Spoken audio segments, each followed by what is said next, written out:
Why museums put out haunted objects, I have no clue, but you will never catch me seeing them. Ever. Hello everyone, and welcome back to our channel. I'm your host Emily, and today we're counting down our list of the top 10 cursed museum exhibits you should never visit. Coming in at number 10 is the Haunted Shop Ledger. A family in Kent donated this haunted book to Brighton's most haunted house, Preston Manor, in 2015.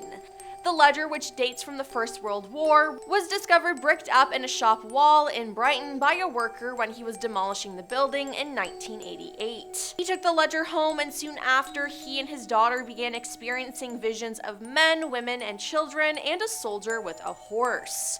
The daughter was told by one of the spirits that the book must be returned to Brighton for the centenary of its first entry in December 1915. The terrified family then delivered it to Preston Manor, which has its fair share of ghosts and reputation for spectral activity and unexplained phenomena dating back to its days as a private home in the early Victorian period. Now, a medium visiting the house inspected the book and confirmed that they could sense bad things emanating from it. Yeah, I think it's a good idea that the family gave it to someone else. 9. The Iceman. The mummy of Otzi, aka the Iceman, was found in 1991. It is believed that the Iceman belonged to 3000 BCE, and his body was preserved because of the glacier that surrounded him after he died. The cause of death remained uncertain until 10 years after the discovery of the body. It was initially believed that Otzi died from the exposure during a winter storm, and later it was speculated that he may have been a victim of a ritual sacrifice. However, soon after his discovery, people who were involved with his discovery began to die due to violent accident. Forensic paleontologist Rainer Henn died in a horrific car accident, mountaineer Kurtz Fritz died in an avalanche, and hiker Helmut Simon died after falling off a dangerous hidden path. The Iceman then claimed 3 more lives in quick succession between 2004 and 2005. It's thought that anyone who comes into contact with the Iceman will die, and people believe that the discovery of the Iceman has released a curse and that it has the power to destroy mankind. So why they would put this out for people to see, I have no clue. Number 8.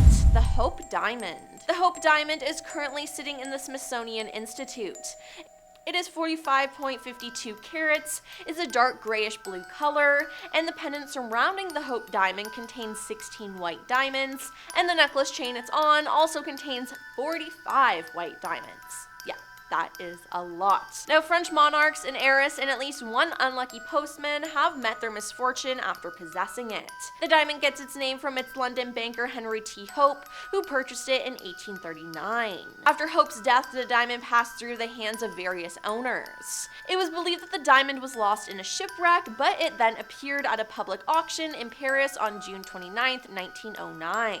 Evelyn Walsh McLean, a Washington, D.C. socialite and wife of the former owner of the Washington Post, acquired the diamond in 1911 for $180,000. She too suffered the curse of the diamond as her husband died in a mental institution, her eldest son died in a car accident, and her daughter took too many sleeping pills. She believed in the curse, but she continued to wear the diamond and would not sell it for fear of bringing bad luck to someone else, which is really considerate if you think about it. Now, after Evelyn's death in 1947, the diamond was found, along with $4 million worth of other jewels, stored in shoeboxes in her bedroom. Then, Henry Harry Winston, a leading American jeweler and gem dealer, bought the diamond from her estate in 1949, and in 1958, he donated the diamond to the Smithsonian Institute, where it is today. Number 7. Robert the Doll. In 1904, Robert the Doll was given to 4-year-old Robert Eugene Otto, who went by Gene. Now, some reports say it was a present from Gene's grandfather, while others suggest a disgruntled maid of the Ottos cursed the doll before giving it to their young son, and it's also possible that the maid cursed the doll sometime after Gene's grandfather gave it to him. Either way, this doll was bad news. Robert the Doll, dressed in a sailor suit of Gene's, quickly became his owner's evil alter ego. As legend would have it, whenever Gene's parents would find his bedroom furniture upended or his toys mangled, Gene would say, "Robert did it." Now, Gene grew up to become an artist, got married, and then returned to his childhood house. Gene set up a new area for Robert in the attic, and passerbys claimed that Robert would switch positions without any help and watch them from the window while they walked by. Before handing Robert over to the fort East Martello Museum. Now, according to local folklore, the doll has caused car accidents, broken bones, job loss, divorce, and a cornucopia of other misfortunes. And museum visitors supposedly experience post-visit misfortunes for failing to respect Robert. Number 6. The Louvre. Yep, you heard it here first. It appears that the whole Louvre is haunted. Long before the Louvre was a museum, it was a fortress dating back to the 12th century, so there's no doubt that there's some paranormal activity there. Now, the Louvre's most infamous apparition is a butcher by trade. He became a favorite henchman of Queen Catherine de' Medici in the 16th century. Now, suspecting he knew one too many secrets about the royal family, the cunning queen planned his death. It is said that from beyond the grave, Jack returned to haunt the royal family, living in the palaces of the Louvre. Nicknamed the Red Man of the Tuileries, he can still be spotted dressed in red, moving about the museum and the nearby gardens. Now, Napoleon claimed to have seen his likeness in 1815.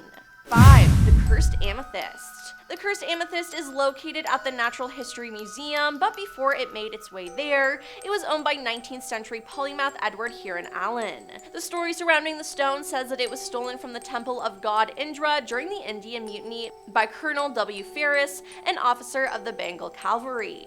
After Ferris's death deteriorated and he died, the Cursed Amethyst was passed on to his son. Now, the curse of the gem was so strong that he eventually decided to have it stored away in a bank vault inside 7 locked boxes with a note of warning to anyone who dared handle it. Now, Edward also left strict instructions not to remove the amethyst until 33 years after his death. Now, after facing a string of health and financial misfortunes, Edward made several attempts to get rid of the stone, but they all proved unsuccessful, as each time it was returned to him. Then Less than a year after his death, though, his daughter donated the amethyst to the Natural History Museum, where it is on display in the vault. Now, why she would ignore his instructions, I have no clue, but they were strict instructions, so I don't think any of us should get near that piece of amethyst. Number 4. The Unlucky Mummy. The Unlucky Mummy is an ancient Egyptian artifact in the collection of the British Museum in London. The identity of the original owner is unknown, but this painted wooden mummy board of an unidentified woman was acquired by the British Museum in 1889. Now, the Unlucky Mummy isn't actually a mummy, but the mummy board or coffin lid of a high-status woman who lived in around 950 to 900 BCE. Discovered in Thebes in the 1800s, the 4 young Englishmen who first purchased the mummy all died in unfortunate circumstances. The mummy board has acquired a reputation for bringing misfortune, as it has been credited with causing death and large-scale disasters such as the sinking of the RMS Titanic in 1912, thereby earning the nickname the Unlucky Mummy. Now, the Unlucky Mummy has also been linked to the death of British writer and journalist Bertram Fletcher Robinson. He conducted research into the history of the artifact whilst working as a journalist for the Daily Express newspaper during 1904. He became convinced that the Unlucky Mummy had malevolent powers and died just 3 years later at age 36. Now, with a nickname like that, I'd stay away from it too. Number 3. Begging Bowl. The Traveling Museum of the Paranormal and Occult has something of nightmares. They have a gilded money skull, often referred to as a begging bowl, that was once used by monks to appease angry spirits in Tibet. Skulls of all kinds, including human skulls, were often created as offering plates in which wine, bread, and often blood were offered to vengeful demons in order to drive them away from a holy place. This particular begging bowl belonged to a Chicago area man who recalled that his grandfather often fed the skull blood in order to perpetuate the family's good fortune. The family was careful to never forget the meals, because if they did, an angry entity would wreak havoc on their lives. Now, my question is, does the museum feed it? Are visitors allowed to feed it? I need answers, but I also never need to be in contact with that bowl, ever. Zak Bagans Museum. Zak Bagans has many haunted and cursed items in his possession, but one I really want to warn you about is Peggy the doll. Now, what's up with all these haunted, scary dolls? I hate it. Now, a warning, it said that if you look into this doll's eyes, it can cause you to have health issues or even get haunted. Now, Peggy is considered to be the most haunted and dangerous doll in the world. After being purchased at a car boot sale, the owner began having nightmares and felt as though she was being haunted by the doll. She contacted Jane Harris, a paranormal and haunted doll investigator, and eventually sent the doll to her.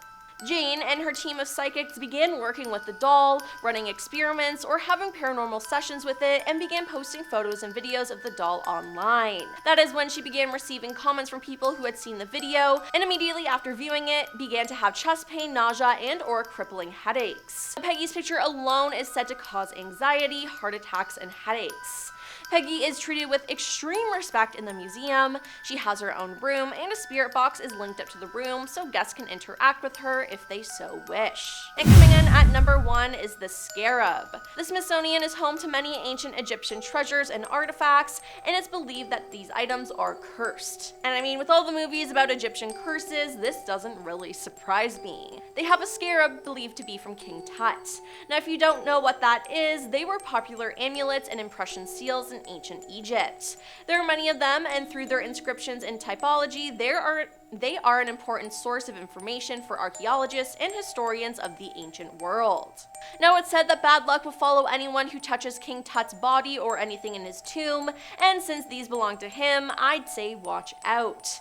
In 1922, when King Tut's tomb itself was unearthed after more than 3,000 years of uninterrupted rest, some believe the pharaoh unleashed a powerful curse of death and destruction upon all who dared to disturb his eternal slumber. So, since this scarab belonged to him, it's believed to actually be cursed from King Tut himself, so I'd stay away. Well, that's all for our list of the top 10 cursed museum exhibits you should never visit.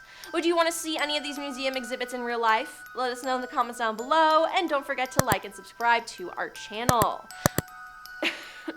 I'm your host, Emily, and we'll see you next time. Peace.